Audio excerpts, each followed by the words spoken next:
I'm going to show you how to increase your conversion rates by building an AI lead magnet. You don't have to write a single line of code, and it's way simpler than you think, but there are some very specific things you need to get right for it to work.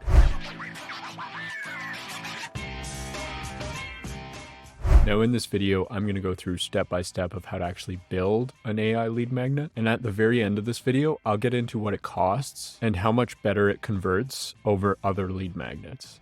So we are calling our AI lead magnet the landing page reviewer, and it basically helps people who are building their website to improve their landing page design by giving them very specific feedback on the design. But just between you and I, it's ChatGPT connected to a website form. So instead of a generic PDF that's kind of like, hey, download my 7 steps to building a better landing page, it's a little bit more compelling because our AI lead magnet is actually providing very specific value to a specific pain point in a very short period of time. And because of that, it just works a lot better in converting those website users into a warm email list. That's pretty much enough on the theory. Let's put this into practice. All right, so I'm going to do a very quick run through of how the entire system works and then get into the details of each step.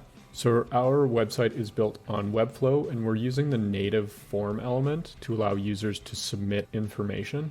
Basically, any website builder works here, whether that be Shopify, WordPress, Wix, whatever. As long as you have a form element or you can accept user submissions in some way, you're pretty much good to go. For the landing page reviewer, we're asking people to submit the URL of the website, the main value proposition, or kind of the goal of what that web page is, and of course their email. You're going to want to ask for as little information as possible. The more questions you ask, the lower your conversion rates are going to be. Next is we take that URL that we captured here and we use it with a screenshot tool so that we can have an image of the landing page. Then we pass this image and the goal of the landing page to GPT Vision.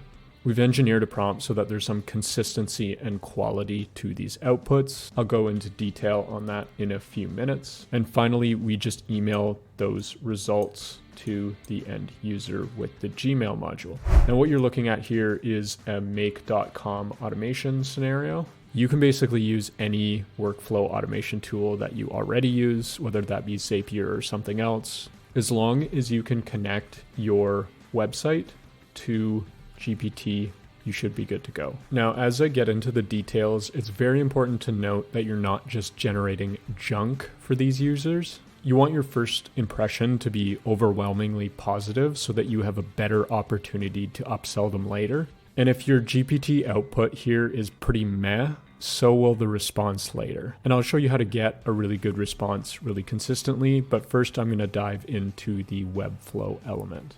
So you're going to want to set the scenario to run immediately. That way when the user actually submits information, it's processed instantly. The first event we're using here is a Webflow watch events. So if you go down here, click watch events, drop that module first in line, and then you're going to connect your Webflow account. You're going to grab your site ID and then the trigger type. Now the trigger type is going to be a form submission, and once that's set up, you should be good to go. Now, because we have multiple forms on the website, we have to filter the form by the name we gave it in Webflow. Pretty straightforward. We just need to go to our form block and make sure that the name is the same. So landing page review form. Now, I'd recommend using whatever your website is already built on, whatever it be. All you need to make sure is that you're creating a watch events webhook with the first event. Now the second step is our screenshot tool, and this is where we're actually going to capture an image of the URL submitted. We are using a tool called HTML/CSS to image. Now there's a couple of other options here. The first being screenshot 1 and the second being screenshot API. I prefer this option because it's the cheapest and most powerful for this application. But again, if you already use something else, use that. You just need to take the URL from the submission and put it in the URL here and scroll down and click full screen to yes. Now that's it, but let me just run a test. So I'm going to open up all things AI. I'm going to copy the URL. Right click on the module, press run this module alone, drop it in there, and press OK. Now what it's going to give us is a URL to an image, which we can open here. Now you'll notice this will take a few seconds to load, but once it's loaded, it'll show you a full screenshot of the landing page that you submitted. Now the next step, we're going to use the HTTP module to actually just get the data from the image URL. So we're going to add the image URL to here, press OK. And this is a get file module. This basically allows us just to pass the data directly to GPT rather than the image URL. Now the most important step, GPT Vision. If you're not familiar, GPT Vision is the model that allows you to submit images to analyze versus just text. And let me show you how to set up this module. So we're just going to close the prompt for now. We're going to select the GPT-4 Vision preview, set the max tokens to 500, and leave the temperature and top P at 1. And we're also going to make sure the number of choices is 1. We need to specify that this is an image file we want to pass. We found when we were passing the image URL that because it takes so long to load the image URL, sometimes the image didn't actually get to GPT. So we're going to pass the file directly and click on the module. So finally, the prompt. I'm not going to read this out loud, but you can just scroll down and read it in the video description. This is a very basic prompt and the output is okay. But like I said before, you are given the opportunity to impress the user here.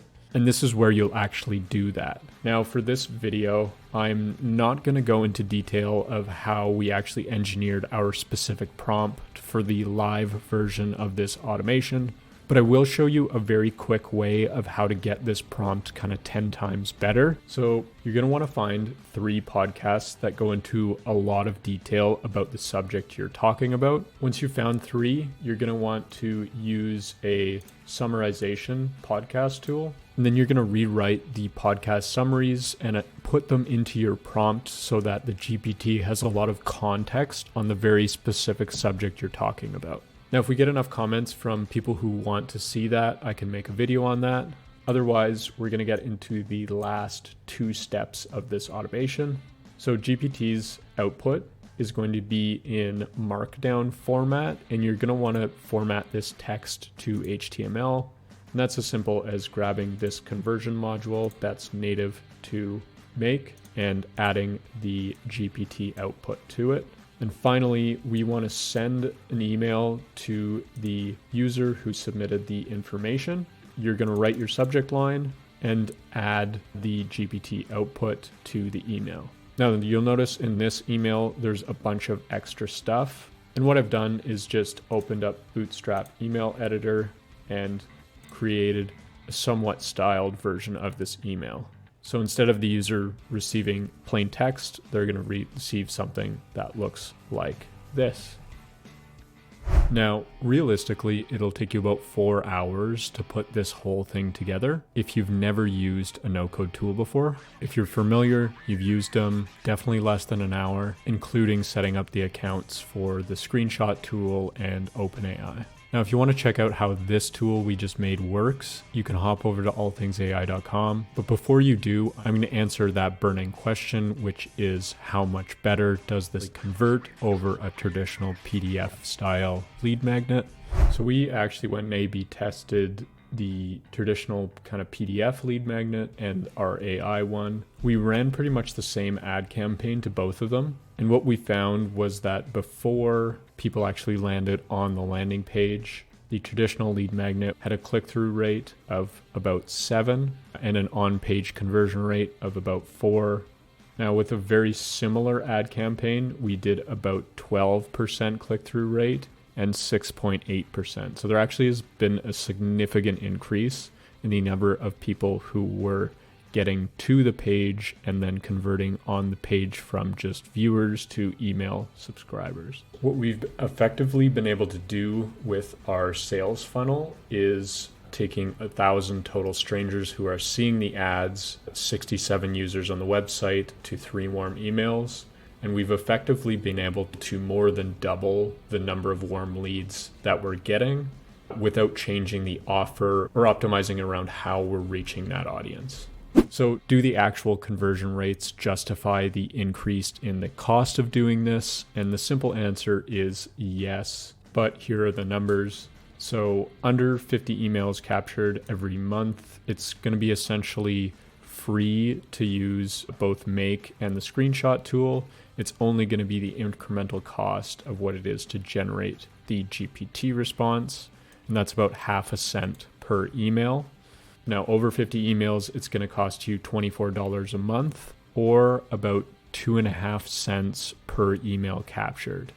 So if you're thinking that you could just go buy an email list for less than 2.5 cents per email, you certainly could, but you're going to find a lot less success with that email list versus emails coming from a list like this. And if you enjoyed this video and it was helpful, drop a like below. Otherwise, send this to a friend who sucks at building landing pages. And if you yourself own a web design agency, please steal the AI lead magnet that we built in this video, because it could double the number of sales opportunities that your business has. Thanks for watching. Make sure to check out more at allthingsai.com.